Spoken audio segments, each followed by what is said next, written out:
TFP, Technical File Podcast. It's your boy Up D, back at it with another episode. And today we have none other to talk about than Jaylen Brown and Kevin Durant. And if you guys have been living under a rock, you don't know what's going on in the NBA world.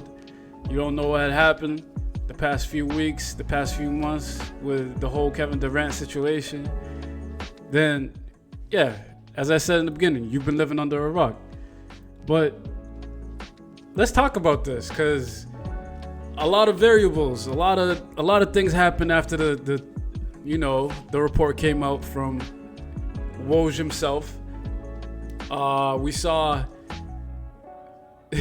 Celtics fans scramble and say, hey, like, what's going on here? We saw Brooklyn fans saying, yeah, we want that. No, we don't want it. It just set NBA Twitter, in chaos. And when you look at it, there were times where you saw the report and said to yourself, as a fan of the game, whoa, let's look at the bigger picture here. Boston, one of the top teams in the East. Let's get this straight. I want to get this out of the way. One of the top teams in the East. Go to the finals last year. Sweep the Brooklyn Nets, who currently have Kevin Durant on their team, sweep them. Go all the way to the NBA Finals, losing Game 6. 1 game away. 2 games away, essentially from hoisting a championship trophy. And your best player is Jason Tatum and Jaylen Brown. And then you go out and you hear things like this as a fan of the game. You say to yourself, whoa. Kevin Durant's almost 35. People forget that. You take a toll on your body. Yes, 35 is young, but when you do what Kevin Durant, what Jaylen Brown, what all these guys, what all these professionals do on a consistent basis, you say to yourself, whoa, he's 35.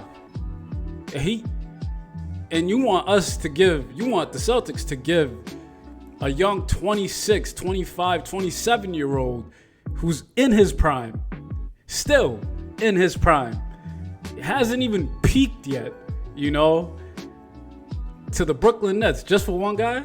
And we're talking Jaylen, Derek White, who was essential in Boston's run to the NBA Finals last year after getting traded from San Antonio.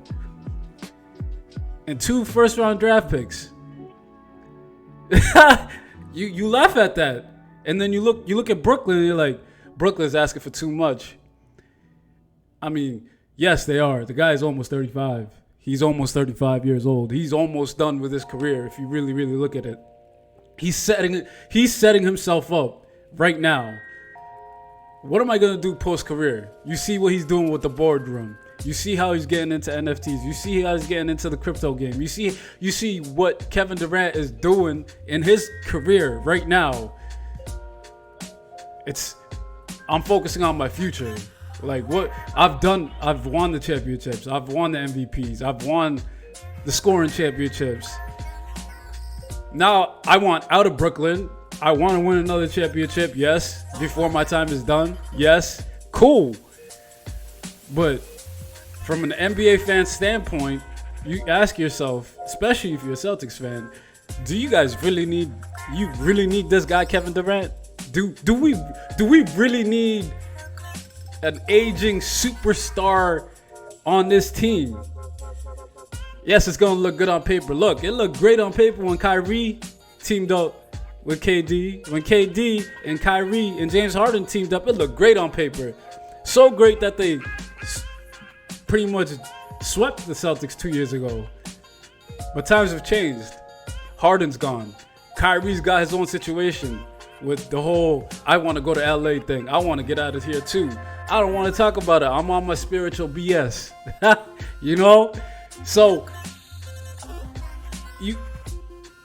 Kevin Durant sitting in the corner like, what's going on here? I left an amazing situation, Golden State, to come to Brooklyn. And let me turn that down real quick. I left an amazing situation in Brooklyn to come to I left an amazing situation, Golden State, to come to Brooklyn, and it has done no good for him, for Brooklyn, for Sean Marks, for Kyrie Irving, for anyone else who's on that team who left whatever situation they were in previously. No good. KD sees it. NBA fans see it. NBA analysts see it. Executives all around the league see it. And they're trying to jump on it. Here's the thing with the whole KD situation, though. All right? Yes, I'm going to touch on Jaylen. I know this is about Jaylen, why the Celtics really, really got to keep him. Teams will not budge on what Brooklyn wants. This season is going to start with Brooklyn having KD and Kyrie because Brooklyn is just asking for too much. Point blank period. And then they're just going to crumble and then say, okay, we might as well just take this because we already had that offer. That was way better in July and August. And now we got to settle for this. And it's going to come down to that eventually with the whole KD Kyrie situation. Now let's jump back to my guy, Jaylen. I don't understand. Listen, you can't just believe what you see, especially when it's from a valued and respected reporter like Woj. But I don't know what Brad is trying to pull here. If you watch basketball, you know the duo of Jaylen and Jason, the two J's, and how impactful that is to not just Celtics fans, but all NBA fans. It's like you're looking at every single duo in the NBA. I think they're top three, maybe one, if not two, after KD, Kyrie. Best duo in the league. And now you want to separate him. You want to separate the two J's. The two J's that got you there, that you built, that Danny Ainge, matter of fact, Danny Ainge built, that said, hey, let's build from the draft the way Golden State did. Let's build. Let's see where it takes us. Look where it took the Boston Celtics. It took them to the championship. And who knows if it's true. If it's true, Brad Stevens is really picking and choosing. He's playing with fire right now. And in the league and in the role that Stevens is in, you kind of got to play with fire to get back. You got to be risky, That's a huge risk, Brad. That's a huge risk. That's a big risk. Letting a guy like Jaylen, who's probably never going to win the MVP just because of the situation he's in. But if you put him in any other situation, if you put him in another role on another team where it's like, I'm going to be the forward here, I'm going to be the guy, Jaylen's probably going to be talked about in MVP talks, in Most Improved Player of the Year talks. He's been talked about in MIP talks too. So it's like, it's a huge head scratcher, But Brad is really, again, you dabbling, bro. Like, it's KD. Anyone would want KD. 5 years ago, 2 years ago, he's injury prone. We've seen it. He's been out for time and time and time. He had that huge Achilles injury that cost Golden State the finals in 2019 against Kawhi and the Raptors. But you can't just give up a huge aspect and a huge reason to the team's success in Jaylen Brown. You can't throw his name out there unless you really